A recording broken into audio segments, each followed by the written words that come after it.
কি অপরাধ ছিল আমার মেয়ের? তাকে কেন নিজ বাড়ির বারান্দায় গুলিতে মরতে হলো? কান্নাজড়িত কণ্ঠে এসব কথা বলেছিলেন গত ১৯ জুলাই কোটা সংস্কার আন্দোলন চলাকালে রাজধানীর উত্তরায় ৪ তলার বারান্দায় গুলিতে নিহত নাইমা আক্তার সুলতানার বাবা গোলাম মোস্তফা। নিহত নাইমার বাবা গোলাম মোস্তফা বলেন, গত শুক্রবার বিকেলের দিকে উত্তরার বাসার কাছে গোলাগুলি হচ্ছিল।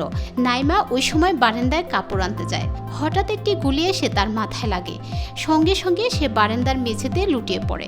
তখন আমার মেয়ের নাক মুখ দিয়ে রক্ত বের হতে থাকে।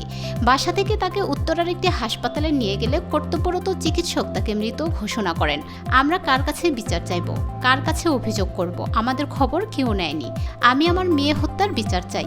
গত ১৯ জুলাই উত্তরায় শিক্ষার্থীদের কোটা সংস্কার আন্দোলন চলছিল।